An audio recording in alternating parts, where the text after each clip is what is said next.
Join us as we speak with a whole host of expert navigators through the land of parenting. They'll offer you stories, validation, and a few directions to help you find your way if you're feeling a little lost. Our children need so much support, and to support them in this way, we need a map for the sometimes bumpy terrain of parenting. And when things inevitably change, we need a new map. A whole bunch of maps so that we can find our way with mindfulness, attunement, play, and self-care. Welcome Karen Young. So Karen began her career as a psychologist and is now recognised as one of Australia's leading authorities on paediatric anxiety and the neurodevelopment of children. She's a sought-after speaker, educator and consultant and works with parents, schools, government bodies and child and adolescent-focused organisations, both in Australia and overseas. Karen's the founder of Hey Sigmund, an internationally popular online resource that provides contemporary research-driven information on anxiety and the neurodevelopment of children.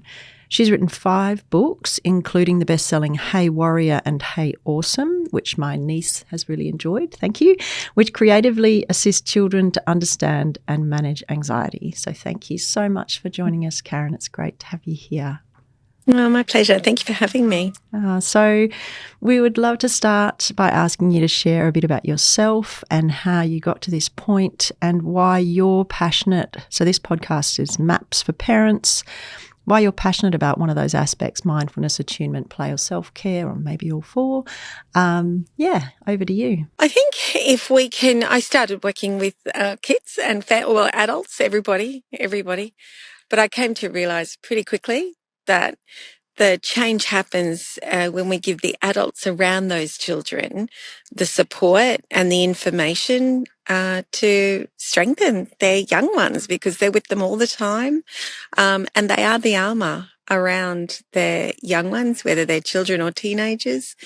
They're the everythingness of their lives. Even as they grow, we can tend to think that they don't need us as much, but honestly, I think at adolescence they need us more than ever, just in different ways. So that's when I started supporting the adults who support young people, which is why I do what I do now. And how long has Hey Sigmund been around for? I've been following it for a long time. It's a good question. I think it was about 2014 I started, so 11 years or so now. I really love a lot of the images that are on there and just those short, you've got your quotes or those short little bursts of wisdom. I think busy parents find that very helpful. Yeah, thank you. That's the idea, because we don't always have the time we need and just those really quick grabs of inspiration or wisdom, and often it's things that we already know, that parents will already know, but just having those reminders when everything is feeling really stretched and our resources are feeling a bit threadbare, just having those quick, snappy, bite-sized reminders, I think that's the idea of it, is to help parents feel supported. It takes a village, doesn't it? It really does. And I think it is quite grounding. There's something about it where you're feeling a bit overwhelmed and out of control. And as you say, it's often things that we already know or some part of us knows, and just that little reminder of, okay, it's okay. Yeah, for sure. Yeah. So I wonder if you can share a story about a map or a set of ideas that you've found helpful for yourself or the parents you work with, and particularly when parenting does feel overwhelming. That's a hard time, isn't it? I think one of the big ones that I've always led by is just be aware. I mean, it all starts with us. It all starts with that tuning into our own selves and what's important to us, and we lead from there. I think it's so easy sometimes to get pulled out of our lane and pulled off track to what the books are saying or what the websites are saying or what the experts are saying. But I think if we come back to our parenting heart, and one of the things that's really helped me since my kids were little was just tune into your values that are really important and go from there.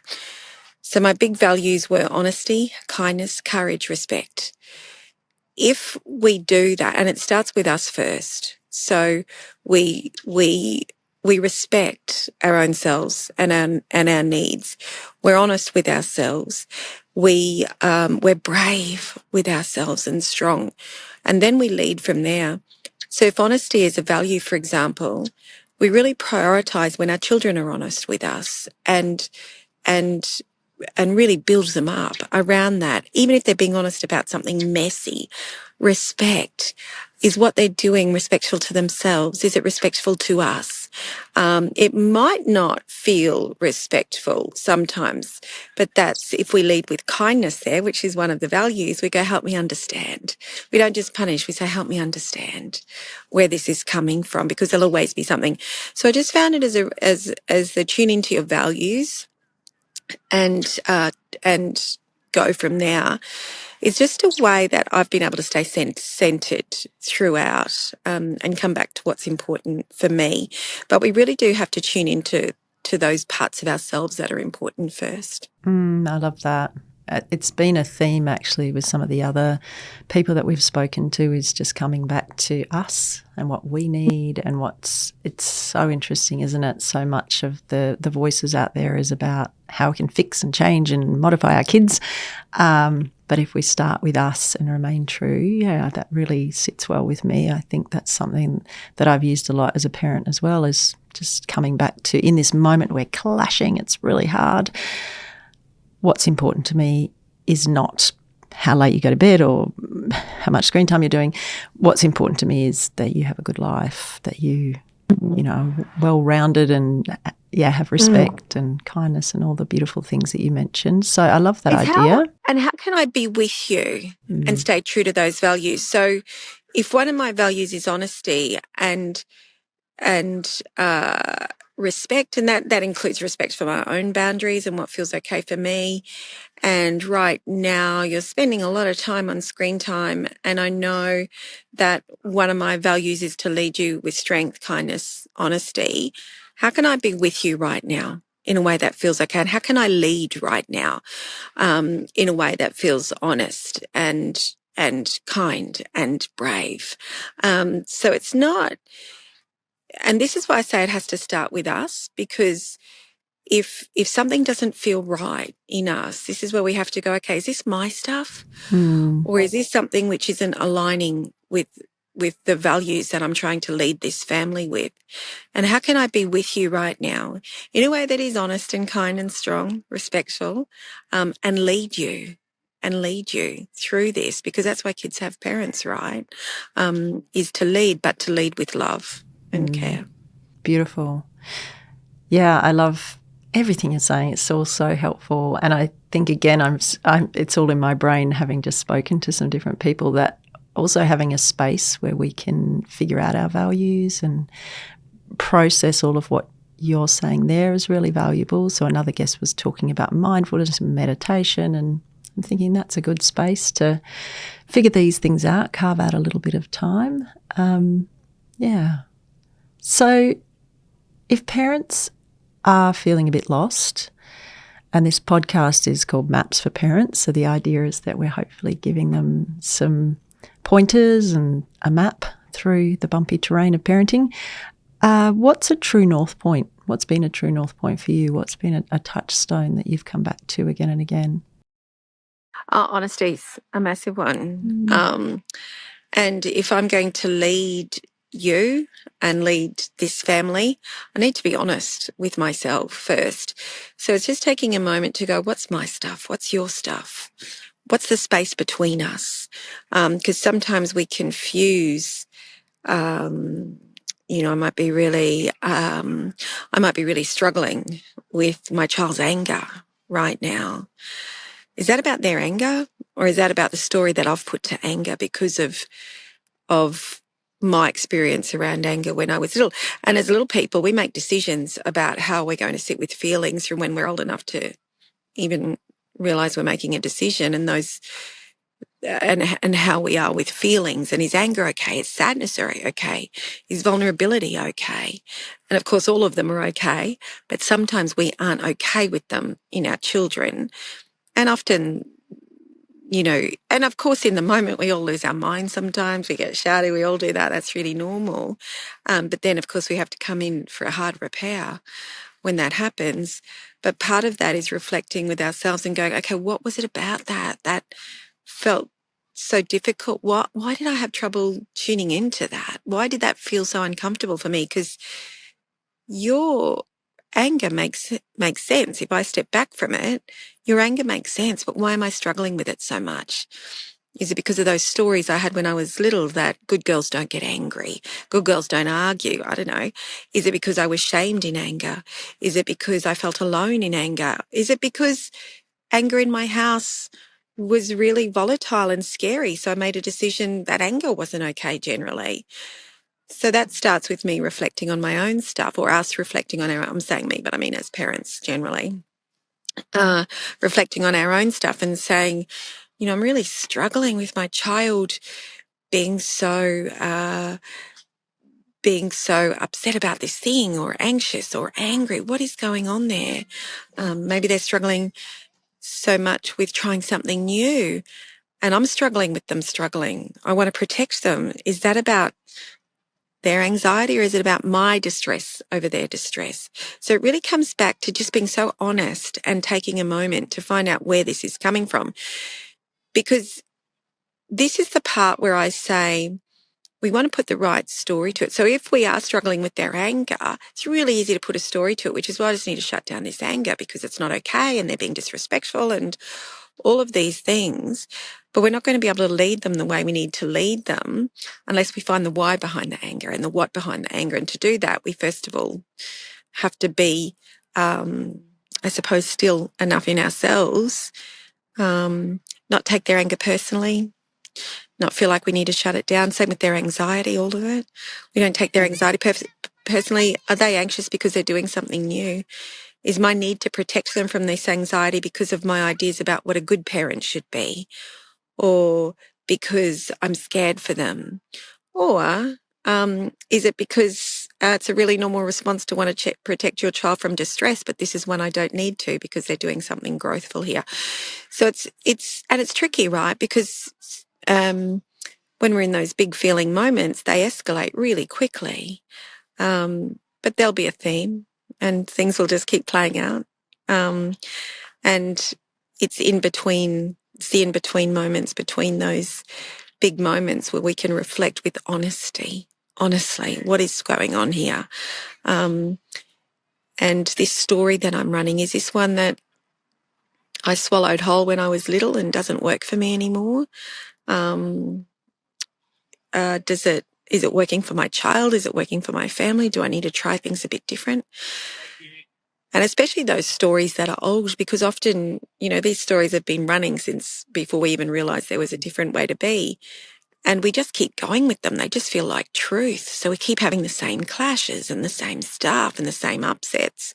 But the truth is, if we want to love and lead our children, we need to be honest with ourselves and be able, and so that we can lead them authentically. And it's more about who we are with them and how can we be with them right now and support them through, rather than needing to stop anything that they might be feeling. Yeah, right I love now. it.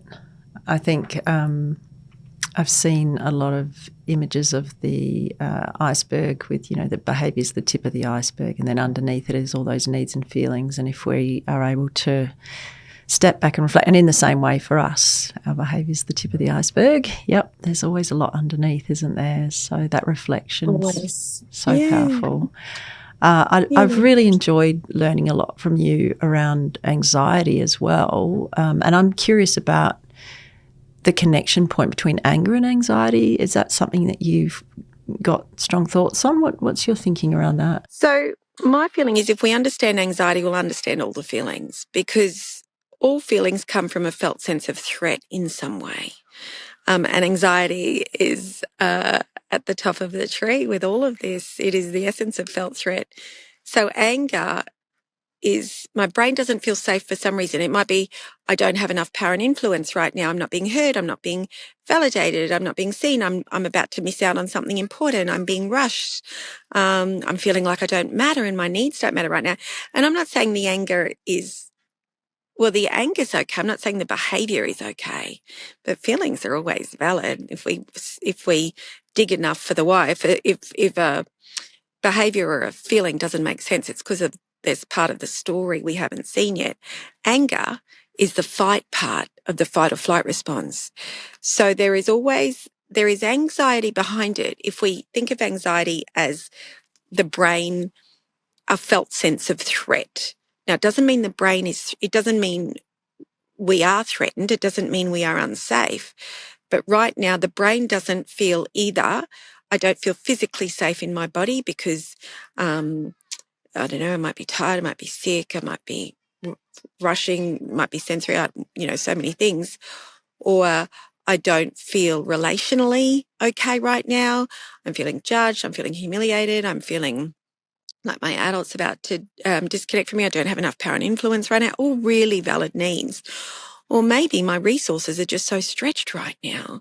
There's not enough predictability. I'm having to make so many decisions here. We've changed plans. This isn't what we meant to be doing now. And I'm being shifted out of this really quickly. I just need a second to adjust, maybe 5 minutes worth of seconds to adjust. So there's always a good reason. I'm not saying it justifies the behavior. What I'm saying is the feeling makes sense. It might just be that our stress tanks are full from a really big day.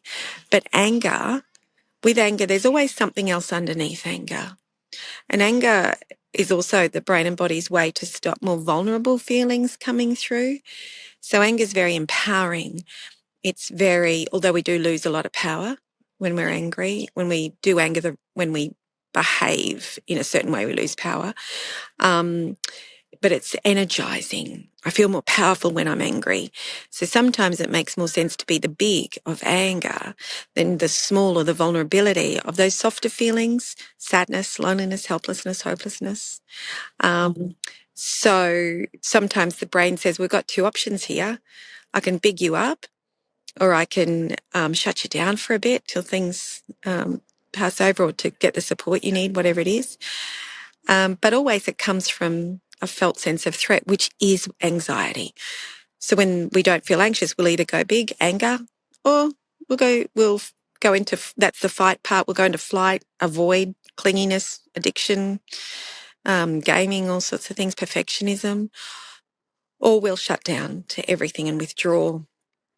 So there's always something else with anger. So the question we want to be asking if our kids are angry is, and what else? And what else? That's the why behind the anger. Now, of course, we want to support our kids to feel all of their feelings, but in a way that isn't going to hurt themselves or other people. So we want no limits on thoughts and feelings, no limits on, you can be as angry as you want. You can be as angry as you want at me. Of course, you can tell me you don't like my decision. You can do that. You don't have to agree with me, because I don't want you to feel like you've got to agree with everybody out there who you'll come across. But we are going to talk about your behaviour, and I am going to hold a really strong boundary around behaviour so you don't hurt yourself or other people, and to make sure I do what I need to do to preserve our connection and keep us relationally safe. But yeah, anger is the fight part of the fight or flight response. Beautiful. Thank you. That was a really clear explanation. I think it'd be really helpful. I love coming back to that idea that an angry child is often a pretty scared child. So I think that's a really helpful exploration of that. So thank you. And another, I guess, just thinking about things that have really landed with me through your work, one of the things that I repeat to parents that I work with a lot from you is we can believe them that it's really scary, and we can believe in them that Absolutely. they can do this. So I really love that one and return to it a lot. So thank you. Yeah, my pleasure. Yeah. And that's the truth of it. We support how they feel, but it doesn't. But it is our job as their parents or their important adults to lead them in a way that is is positive for them and growthful for them. Sometimes that just means sitting with them while they, let out all the energy connected to the feeling. Sometimes it means trusting that they can handle this thing, even when everything in them is telling them they can't handle it. And that's what I mean by we can believe them that this is scary. I know, my darling, I know this feels really big, and I love you too much to let you think that you can't do hard things. So I'm going to believe in you enough for both of us. Beautiful. Thank you. So I wonder if you would like to share how parents can find you online, or how they can work with you. What are the ways of getting in touch with you, Karen? Thank you. So everything is on my website, heysigmund.com, Hey as in hey there, and Sigmund, Sigmund. All my books are there, all my resources are there. I'm on Instagram, Karen Young Hey Sigmund, Facebook, Karen Young Hey Sigmund. That's where you'll find the bite-sized pieces. And my main book for anxiety, Hey Warrior, even though it's anxiety, it's also for anger. So we've been talking about anger. That's available on the website or all good bookstores.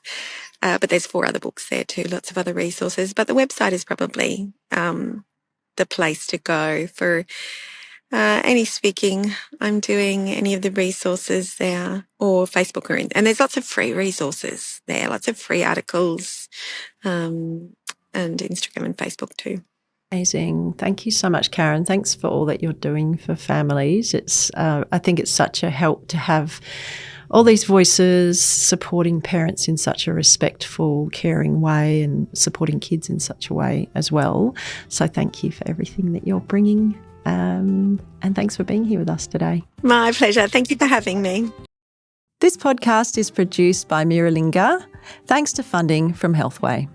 I'm Belinda Smith, Manager of Parenting Services at Miralinga. If you'd like to know more, you can visit our website, www.miralinga.org.au, or if you'd like to get in touch, send us an email, parenting@miralinga.org.au, or visit us on socials. Thanks.